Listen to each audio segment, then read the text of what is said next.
नमस्कार, मैं हूं प्रियंका और आप देख रहे हैं एक न्यूज 24। देखिए, बिहार की राजनीति में आए दिन हलचल मचते हुए नजर आती है। विधानसभा चुनाव से पहले कई दल के नेता कई बयान भी देते हुए नजर आते हैं। इसी बीच एक बहुत बड़ी खबर आई है। आपको बता दें कि कांग्रेस के अध्यक्ष राहुल गांधी आज पटना पहुंचे। पटना एयरपोर्ट पे वो 12 बजे पहुंच गए थे और कई दल के नेता वहां उनकी स्वागत के लिए मौजूद थे। उसी के साथ आपको आगे बता दें कि वो पटना एयरपोर्ट से सीधा बापू सभागार पहुंचने वाले थे, लेकिन वहां पे नहीं गए। उसी के साथ आगे ये भी खबर आ रही थी कि वहां पे वो संविधान सम्मेलन को सम्मानित करने जा रहे हैं और आगे कई दल के नेता भी उनके स्वागत में मौजूद थे। लेकिन अचानक उनका प्लान बदल गया। अचानक वो बापू सभागार में पहुंच के ना वो मौर्य होटल में पहुंचे और वहां उन्होंने तेजस्वी यादव से भी मुलाकात की। तो इसी के बारे में बातचीत करने के लिए यहाँ मेरे सहयोगी मौजूद है प्रिया और ब्यूटी। तो प्रिया जी, पहला सवाल मेरा आपसे रहेगा कि जिस तरीके से राहुल गांधी पटना पहुंचे और अचानक से उनका प्लान ही बदल गया, तो इस पे आप क्या कहना चाहेंगे? देखिए, ये तब से तय है जैसे सबसे पहले तो राहुल गांधी बिहार की राजधानी पटना पहुंचे हैं, जो कि काफी लोगों के अंदर खुशी दिख रही है। और जो कांग्रेस के कार्यकर्ता है, चाहे कोई भी कार्यकर्ता क्यों ना हो, अलग अलग राज्यों से अलग अलग क्षेत्रों से भी लोग आए हुए हैं। कांग्रेस की पार्टी उनका जमकर स्वागत किया, ये काफी अच्छी बात है। जब भी विपक्ष के नेता आते हैं तो चेहरे और रोड भी चकमकाते दिखते हैं, और यही अभी बिहार की राजधानी पटना में हुआ। हालांकि जब उनकी शेड्यूलिंग तैयार हुई थी और लिस्ट जारी हुआ था, उस बीच भी ये सवाल उठाए जाते थे कि राहुल गांधी का कहीं भी ये नहीं जिक्र किया गया कि वो कितने बजे लालू प्रसाद यादव से मुलाकात करेंगे, कितने बजे तेजस्वी यादव से मुलाकात करेंगे। अब इस बीच जैसे राहुल गांधी बिहार की राजधानी पटना में उनका आगमन होता है, उसके बाद से चर्चाएं तेज हो जाती है और ये सवाल उठने लगते हैं कि राहुल गांधी कांग्रेस के विपक्ष के सबसे दमदार और मजबूत चेहरे हैं, और कहा जाता है कि कांग्रेस और राजद साथ साथ राजनीति में बड़ी पकड़ बनाते हैं। लेकिन इस बीच उनका बिहार आना और लालू प्रसाद यादव से मुलाकात ना करना, ये खुद में एक बड़ा सवाल है। इस बीच राहुल गांधी का जो शेड्यूलिंग था, उसमें बड़ा बदलाव देखा गया, जहां वो लालू प्रसाद यादव से भली मुलाकात नहीं किए हों, लेकिन उनके बेटे प्रियलाल तेजस्वी यादव से मुलाकात करने पहुंच गए। जहां उन्हें बापू सभागार जाना था, वो पहुंच गए तेजस्वी यादव से मुलाकात करने होटल मौर्य में, जिसके बाद से चर्चाएं का केंद्र बिल्कुल घुमाऊ हो गया। क्योंकि पहले से सुबह से ये बातें चल रही थी कि राहुल गांधी बिहार आए लेकिन राजद के लोगों से मुलाकात नहीं की, लेकिन इस बीच तेजस्वी यादव से उनकी मुलाकात कई चीजों पर और बयानों पर रोक लगाती नजर आ रही है। जी, तो आपने ये सुना और ऐसी खबर भी आ रही थी प्रिया जी कि मौर्य होटल में तो वो तेजस्वी से मिले, लेकिन आखिर उन्होंने मतलब बाप से ना मिलके वो डायरेक्ट बेटा से मिलने पहुंचे। ठीक है प्रियंका जी, ये सवाल और खुद में एक बड़ी मिसाल कायम करती है। लालू प्रसाद यादव और तेजस्वी यादव के इन दिनों चर्चाएं काफी तेज थी। जब लालू प्रसाद यादव का ये बयान आया था कि नीतीश जी के लिए दरवाजा खुला है, वो आ सकते हैं, लेकिन इस बीच तेजस्वी यादव की तरफ से ये बयान आया कि पापा जब मन कुछ भी बोल देते हैं मीडिया के सामने, हालांकि ऐसा कुछ नहीं है। तो ये तभी बातें उठनी शुरू हो गई थी कि अब राजद की पकड़ किसके हाथ में है? तेजस्वी यादव के हाथों में।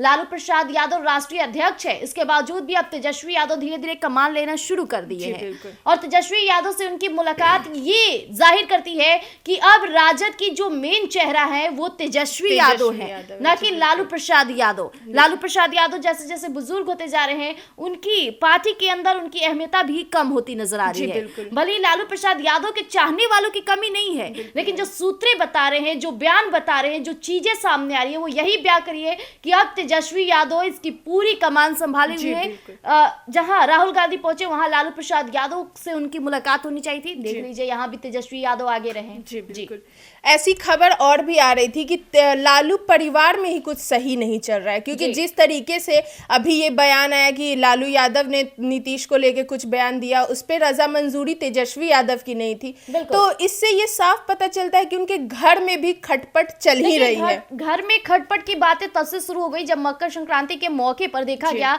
कि उन्होंने भोज का आयोजन दिया। इस बीच उनकी बेटी बेटे मतलब तीनों बेटी बेटी के बयान सामने आए, जहां तेज प्रताप यादव कहते गए कि हाँ, दही चूड़ा का आयोजन है, आइए खाइए। जिस तरह से तेज प्रताप यादव बिल्कुल कहा जाए मनचले भाव से बोलते गए। इस बीच रोहिणी आचार्य का भी वीडियो सामने आया, जिसमें वो कहे कि पापा की बातें अहम रहती है हमारे परिवार में। इस बीच मीसा भारती के बयान से भी पता चला कि उन्होंने भी लालू प्रसाद यादव और सीएम नीतीश को लेकर काफी अच्छे विचार रखे, लेकिन तेजस्वी यादव वहां खटपट नजर आए। तेजस्वी यादव ने ऐसे बयान नहीं रखे कि दोनों की नजदीकियां का एक बड़ी बात रख दी जाए, यानी कि परिवार में भी तेजस्वी यादव और लालू प्रसाद यादव में अनबनी शुरू हो गई है। दोनों की राजनीति में एक जैसे सोच नहीं मिल रहा है, जो कहीं ना कहीं अब आगे आने वाली राजद की पकड़ पर अब तेजस्वी यादव अपनी कमान संभाल रहे हैं और राष्ट्रीय अध्यक्ष लालू प्रसाद यादव धीरे धीरे दबते चले जा रहे हैं। जी बिल्कुल। तो ब्यूटी जी, मेरा दूसरा सवाल आपसे ये रहेगा कि जिस तरीके से राहुल गांधी पटना आए, ठीक है, पटना आके वो तेजस्वी यादव से मिले, अपना सारा पहले का जो प्रोग्राम बनाया हुआ है सबको कैंसिल करते हुए मौर्य होटल में चले गए, जहां पे पहले से राजद की कार्यकर्ता की बैठक चल रही थी, तो उसमें वो राहुल गांधी वहां पहुंचे और तेजस्वी से मिले, तो इस पे आप क्या कहना चाहेंगी? जी प्रियंका जी, अगर कहना चाहें तो अगर इसकी राजनीतिक गलियारों में इस तरह के सवाल बहुत सारे खड़े होते रहते हैं और राजनीतिक में इस तरह का सवाल खड़ा होना लाजमी है।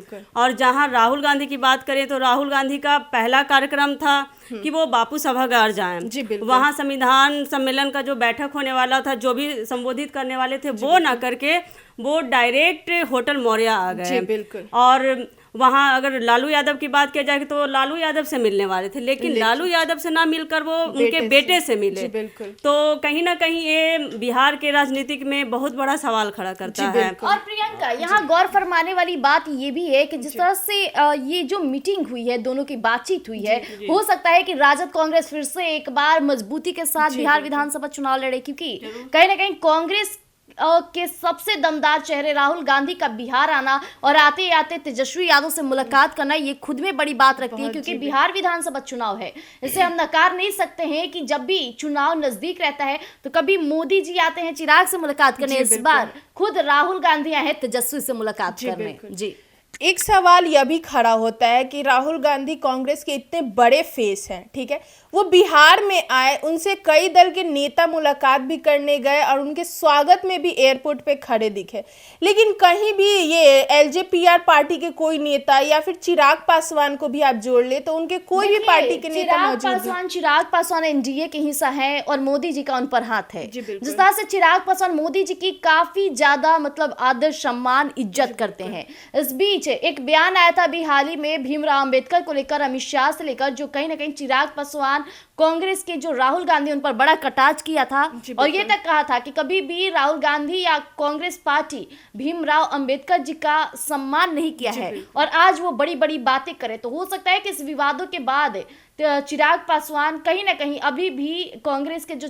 दमदार चेहरे हैं राहुल गांधी से नाराज चल रहे हैं। हालांकि आपको बता दें कि जो चिराग पासवान है एनडीए के हिस्सा है, एलजेपीआर पार्टी के मजबूत चेहरा है, तो अगर वो जाते हैं तो तरह तरह की बातें उठनी शुरू हो जाएगी कि अभी से ही बिहार विधानसभा चुनाव है, इस बीच एलजेपीआर पार्टी को कांग्रेस का स्वागत करते देखा गया, हो सकता है कि उनके वोट बैंक पर भी असर डाले। और चिराग पासवान ये बातें पूरे सहमत के साथ समझते हैं, उन्हें राजनीतिक ज्ञान है, तो वो क्यों चाहेंगे कि मेरी हवा हवाई हो। लेकिन एक सवाल यह भी उठता है कि लोकसभा चुनाव के बाद राहुल गांधी पटना में पहली बार आए हैं। पटना 1 दिवसीय का उनका ये दौरा था, लेकिन इंसानियत के नाते ही चिराग पासवान या उनके पार्टी के किसी भी नेता को उनका स्वागत समारोह करने के लिए एयरपोर्ट पे तो होना चाहिए। राजनीति में इंसानियत तो चलती है, लेकिन वो इंसानियत कब राजनीति में तब्दील हो जाए ये कोई नहीं जानता है। और अगर कांग्रेस के जो राहुल गांधी आए हैं, दमदार चेहरे, उनके स्वागत के लिए हर कोई खड़ा है, लेकिन अगर चिराग पासवान चले जाते तो यहाँ पलटवार हो जाता और सीधे इससे जोड़ दिया जाता कि बिहार विधानसभा चुनाव है, चिराग पासवान जल्द पलटी मारेंगे, इस तरह के भी बयान आ सकते थे। तो चिराग पासवान ये कभी नहीं चाहेंगे कि उनकी राजनीति पर इसका असर पड़े, इसलिए वो एनडीए में बने हुए हैं, विपक्ष को विपक्ष की तरह लेकर चल रहे हैं। जी, तो प्रिया जी, एक और मेरा आखिरी सवाल आपसे यही रहेगा कि तेजस्वी और ये राहुल गांधी की मुलाकात के मायने क्या हो सकते, क्या मुद्दा हो सकता है? मायने काफी खास है क्योंकि बिहार विधानसभा चुनाव नजदीक है। इस बीच ये मुलाकात है, बिहार में काफी मजबूती के साथ वोट बैंक साधा जाएगा और लोगों के लिए क्या प्रारूप बनेगा ये बड़ी मुलाकात साबित करती है। हालांकि इन दिनों काफी बयानबाजी के तौर पे देखा गया कि कांग्रेस और राजद के सोच विचारों में बदलाव नजर आ रहे थे, तालमेल नजर नहीं आ रहे थे। इस बीच ये मुलाकात हो सकती है कि अगले कुछ दिनों बाद ही दोनों की तालमेल मिलना शुरू हो जाए और ये लोगों को साबित करना चाहती है कि कांग्रेस और राजद अभी अलग नहीं है। जी। तो जैसा कि आपने सुना कि राहुल गांधी कांग्रेस के अध्यक्ष बिहार दौरे पर है, वो आज पटना पहुंचे, 12 बजे पटना पहुंच गए, जहां एयरपोर्ट पे कई दिग्गज नेता उनके स्वागत समारोह के लिए खड़े थे। उसी के साथ पूरे पटना को राहुल गांधी के पोस्टर के थ्रू सजाया गया, जहां पे कई ऐसे बयान भी लिखे गए और कई ऐसे मुद्दे भी लिखे गए जिसपे विपक्ष भी तंज कसते हुए नजर आए। उसी के साथ तेजस्वी से भी उनका अहम मुलाकात हुआ और इसके क्या मायने हो सकते, ये मुलाकात का क्या वजह हो सकता है, ये देखने के लिए बने रहे हमारे साथ। धन्यवाद।